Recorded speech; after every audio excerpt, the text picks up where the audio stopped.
Vivek Ramaswamy meets with BuzzFeed CEO amid activist campaign. Oh boy, he brought Patrick Bet David, and he brought Chris Ball from Red Seat Ventures. We'll get into that in a second.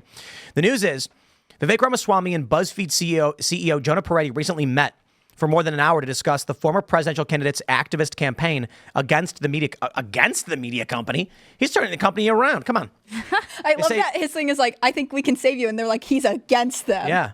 Ramaswamy announced his BuzzFeed stake with an incendiary letter. Full disclosure, too, I also bought a bunch of shares in BuzzFeed, too. And because I really just would love to own BuzzFeed. What is this? Let me see. Where am I at with BuzzFeed? I don't have a lot of BuzzFeed. I've got 23,000 shares-ish or so. And I think it's a good buy. I'm not telling anyone what to do, but I just want to make sure that's known because I'm reporting on a story about BuzzFeed. But when I heard that Vivek was going in and trying to save the company, it seemed like he might actually do it. And then it seems like a good buy. But, again, just make sure that's full disclosure. They say BuzzFeed stock climbed above $3 per share upon Ramaswamy's initial disclosure of a 7.7% ownership. He's since increased that now to 8.9%. He met with the CEO. And they say 2 of the 3 individuals he wants added to the company's board, Chris Balf of Red Seat Ventures. Full disclosure, Red Seat Ventures also does our ad sales. And podcaster Patrick Bet David. Full disclosure, we know that guy. Ramaswamy's third director pick, Outkick founder Clay Travis, did not attend but was briefed. All 3 proposed directors, who hadn't been publicly identified until now, are veterans of conservative media.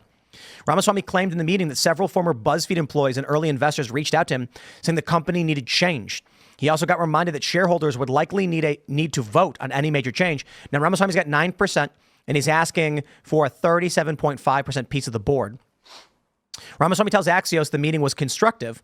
A BuzzFeed spokesperson says, "We appreciate Vivek Ramaswamy's recommendations, and they will be sent to governance as per the formal process that he is no doubt aware of." So I'm going to tell you my position because this is very, very, I'm personally involved. When I started, I normally don't like buying stocks at all, any of them, because we do this show. And that means if I report on something, it could directly impact a stock that I'm holding. So I don't like to do that. But I will give you that full disclosure. When I saw Vivek was making these moves, being somebody who works in media, understanding how media machines operate, hearing what Vivek has said, this to me was, I'm thinking to myself, I know how this stuff works. I'm confident in Vivek, one of the smartest guys I've ever met. This seems like he could actually turn the company around. I would love to own BuzzFeed. So I bought as much as I did. This is going to be interesting because I do believe Vivek's going to win and BuzzFeed may become normal. I think it's weird they called his letter incendiary. Like, if you read his letter, he's like, hey, I buy your stock because I believe that this company has value, and here are some ways you can turn it around. And, I guess it's really calling them out. At one point, he points out that they're basically operating their operating expenses are something like 147% higher than their revenue. Like, it doesn't make any sense. Where does the money come from? Who knows? It's hard to say. I think that this is it's only seeming like a takeover or activist campaign. They're only treating it negatively because of Vivek Ramaswamy, right? Yeah. Oh, if it was, Taylor Swift being like, I believe BuzzFeed could get better, they'd be like, wow, so interesting, girl boss, good job. But if Vivek Ramaswamy does it, he can only have malicious intentions. And he can't just be operating as a businessman, which is, by the way, what he was before he launched his presidential bid. It's kind of crazy because as I pulled up, my stocks to see, full disclosure, I've got 23,000. I think this news resulted in a huge spike. I'm just saying that right now. That Vivek is basically like, hey guys, I have an idea to save the company. All of a sudden, everybody's like, please do this, please. The fascinating thing is the resistance that still exists. Even Axios calling it against the Camp Media Company. Look at this, against it? Who's going to save it? I want your company to function well and be profitable. He's against BuzzFeed. Their whole business model is losing money. Honest question. Where does this money come from? Seriously. If they're operating at 147% above their revenue and the whole of media is like Vivek is trying to destroy this company, then who's funding it? It's a mystery to me. The conspiracy theory is that the government is funding these things. I don't know if I believe that, but someone's putting money into this to keep this thing afloat. Look. There are a lot of wealthy people. Let's say a guy owns a cookie factory and the cookie does $20 million in sales and he pockets 10 million of that, he might spend $5 million a year losing money because he wants to open a mini golf putt-putt. Yeah. He loves it, and so he does. Yeah. I'm wondering if like there's some billionaire, probably, who's just like, BuzzFeed puts out a positive woke message that they want, and so they put money into it to keep it running. But that doesn't make sense actually, because then their revenue would be above their costs. If a billion, well, I guess it's an investment or a debt financing. I don't know. I don't get it. The thing is, when they went public, right, they're like, since they have gone public, their shares have crashed. It's like 95% down or something like that. So even the fact that literally like him being like, I am investing in BuzzFeed, and the fact that shares went up, like he's already having a more net positive impact than their leadership has had over the last year, or however many months it's been since they went public. And he is somehow the villain. Like, yeah, it said the stock climbed above $3 a share on his initial disclosure. Mm-hmm. After being in free fall for, I mean, I think it's over a year at this point. I could be slightly wrong on that, but he is adding value to the company simply by saying like, I think this is something you should invest in. That's fascinating. BuzzFeed is down 93.36% from its IPO. Mm-hmm. I find it fascinating in general, since the only thing I know BuzzFeed for are those like quizzes, which Disney prince are you, which my friends and I used to take in high school. What ramen flavor will you eat? And they'll tell you what your perfect job is. Yeah. The psychological profiles that they were doing, you mean? Yeah.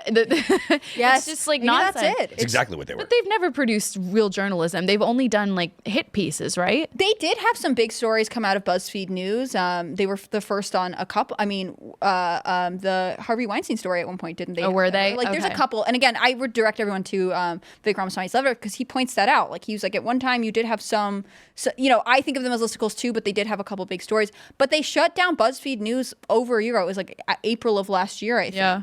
And so they are existing, but without direction. And I think, my big takeaway is that he is saying, like, you should have a broader reach of viewpoints. He's mentioned having Candace Owens, a bunch of other people on, and you should go back to being the size of a startup. Like, you should make your business viable and also maybe try to attract a bigger audience. And I think that that's crazy that they're like, how could he do this? Of This course. crazy guy. I was just reading about how, I believe it's the Washington Post, their newsroom is in shambles because they brought in someone new to help resurrect the newsroom, because nothing they're writing anymore is getting any views.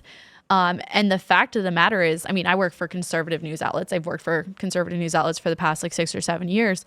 And we know at these outlets that we exist to fill the void that the other media outlets leave, because they're not doing it. There's a huge hole, whether it's, like COVID hypocrisy, the governor's saying, do as I say, not as I do. They just don't cover that. So for conservative media, we have this huge plethora of stories that no one else will talk about.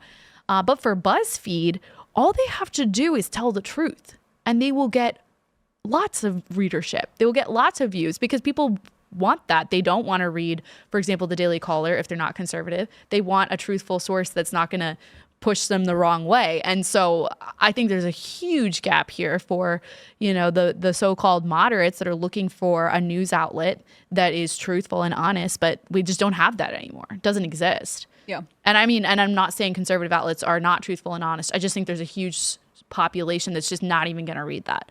I write news every day, but I know there are people that when they see Daily Signal, they just aren't going to read it. Yeah, I think that's true. And I think conservatives do this too. I think there's some stuff where I'm never going to look at anything from like salon.com and be like, Yeah. I trust you for sure, guys. I'll read it for laughs. I read it for like the perspective, right? Yeah, There are definitely different like niche interest outlets that's kind of interesting. Like I think it's Roots. I'll read their stuff, especially when they write about Candace Owens, because they just hate her so much. Mm-hmm. So it's interesting to get another perspective. But it's, again, I would click on that knowing that there is a slant there, Yes. as opposed to, NBC, ABC, any of these news outlets that are mainstream that are trying to pretend that they are neutral when actually they obviously also have a bias.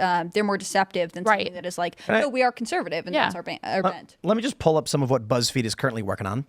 Here's one. Popular. People who won the genetic lottery are sharing how they're basically better than everyone else, and it's so freaking true. Good grief. Wow. So let's take a look So at their freaking number true. one trending right here in the big front page. Big old trending. Look at that trending. 58 responses. 58. That's a big number, BuzzFeed. 58. Can you say 58, BuzzFeed? Wow.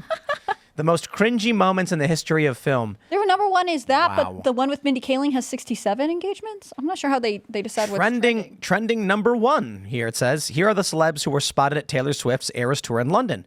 That is good information. 29 emojis. 29 emojis. 29. There you go. Oh, look, they covered this man's nipples, and they get 19 comments. 19. That's a big number. That's good for BuzzFeed. This is quality content. I don't understand how BuzzFeed makes money at this point. Their quizzes.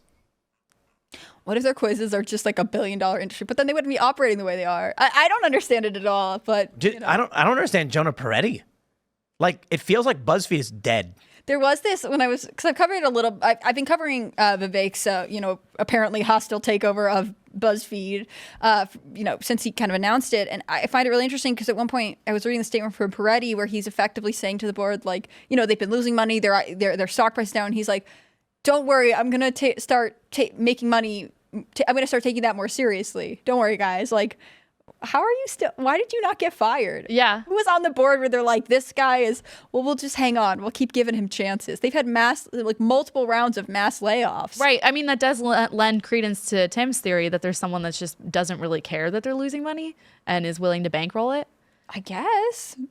But why would you? I mean, maybe it's a psychological experimentation, right? Somebody's collecting all the data on all their users. Well, yeah, I mean, if they spend a lot of time putting out those. I mean, they spent a decade putting out those silly quizzes, and all that was just collecting data. Like that, the reason for it was just to get people to click and collect data. What did they do with it? I mean, I don't know, but it's extremely valuable when you can use it to market, to target advertisers. And I'm sure that they have the ability to do that. Because advertisers collect all kinds of data. It's not even just like what you're clicking on, but how long it takes you to click it. I mean, they must have sold it. Facebook has this policy of creating shadow. What's it called? Shadow accounts. profiles?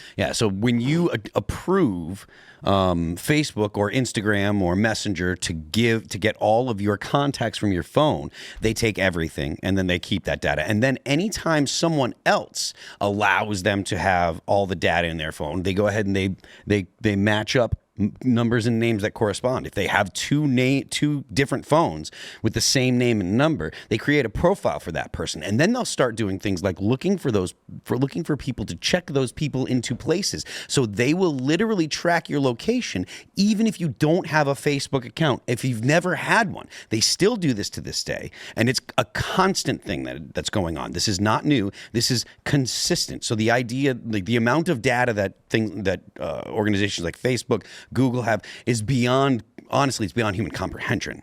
Thanks for checking out this clip from Timcast IRL. Make sure to watch the show live Monday through Friday at 8 p.m. Subscribe to this channel, and we will see you all there.